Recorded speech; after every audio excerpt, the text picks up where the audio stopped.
Welcome back. We have talked about living in a house and the costs that can come with it, regardless if you own or rent the property. But now we're talking about apartment living. The cost to rent can be a little more straightforward, but apparently not much cheaper, at least in monthly payments. Here's the average rent according to rent.com. Studio is $975 a month. A one-bedroom, a little over $1,100. Two-bedroom, about $1,500 a month. But there is some hope for renters. A new effort from the Biden administration is now in place to crack down on junk fees, this time in the rental housing market. Now you'll be able to see all those hidden fees on rental housing platforms. That includes application fees up front before you sign a lease. President Biden says these fees can catch renters off guard and quickly add up. Some charge surprise fees just to pay your rent online, or fees for services that should be included in rent, like mail sorting and pest control. It's simply not right, and we're going to move on it. Well, now Zillow has a cost of renting summary. It shows all monthly and one-time costs like application fees and security deposits. Apartments.com will also launch a new calculator to help renters add up additional fees.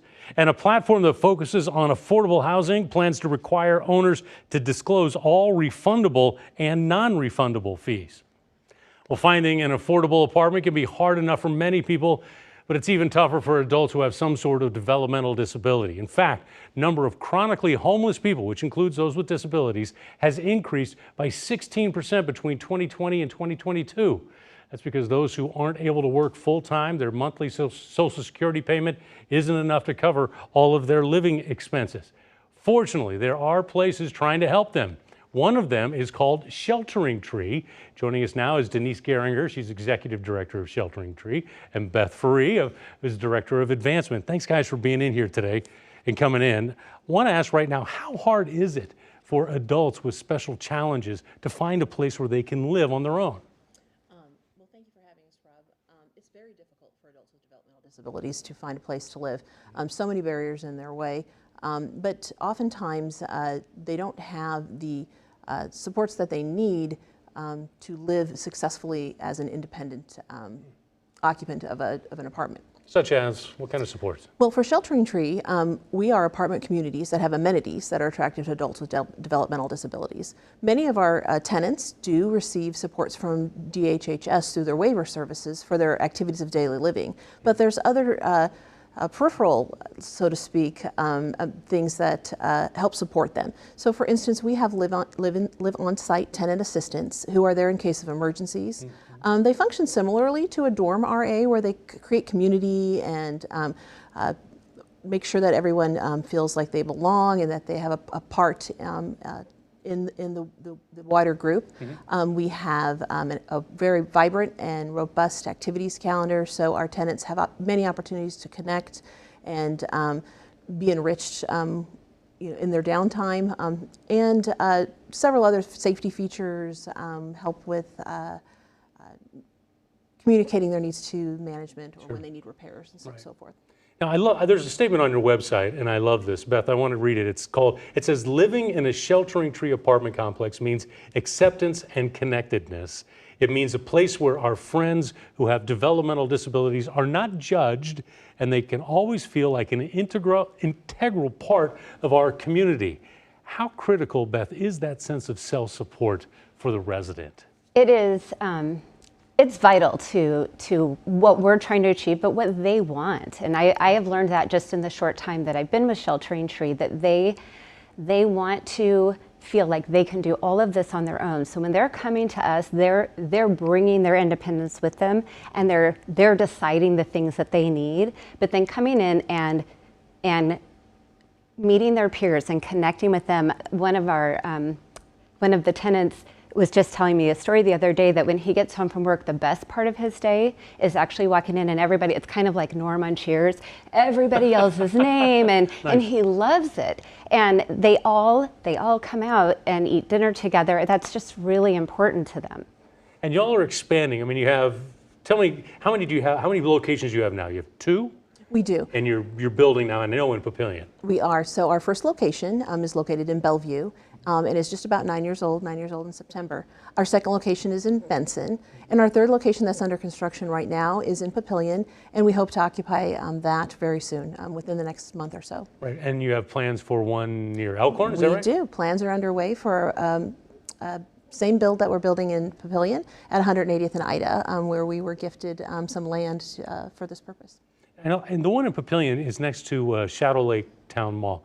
Is that important to be near a facility like that where you have all the amenities? It is very critical for our tenants with developmental disabilities to be near a town center where all of their basic needs can be achieved. They can go for grocery shopping, there's employment opportunities, there's entertainment opportunities, and they're all within walking distance because many of our tenants don't drive. And so, of course, transportation is an issue.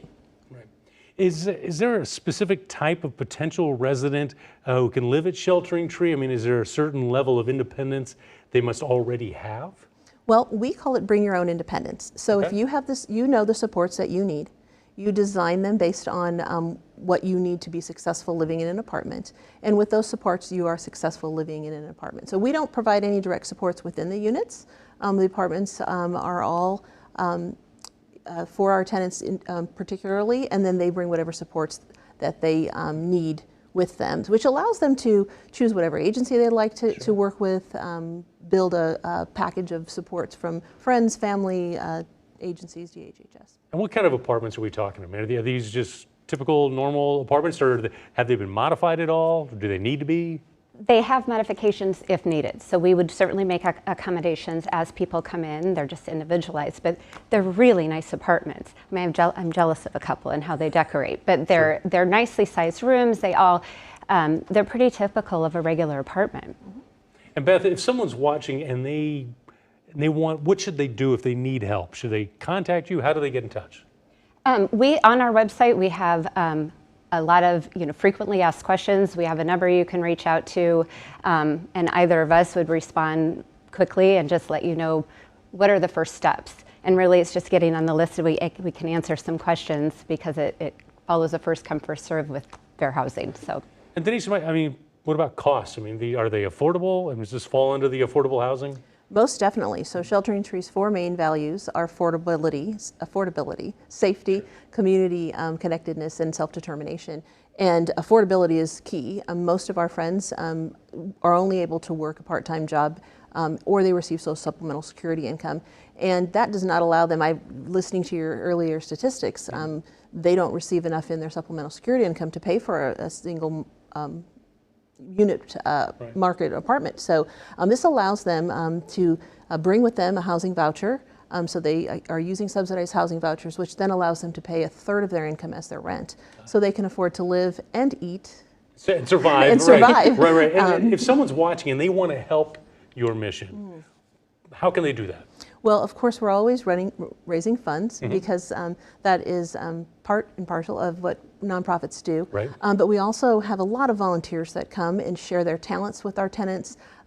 We have garden clubs that come in and share. We have groups from Creighton that come in, medical students that do a single living cooking in a mug. We've got a wonderful partnership with Y Arts where our friends are able to explore different varieties of art, and we just really enjoy having our friends that live at Sheltering Tree to be immersed in the community and have lots of relationships and opportunities. What a great program you're doing. What a great service, and I appreciate you guys coming in today.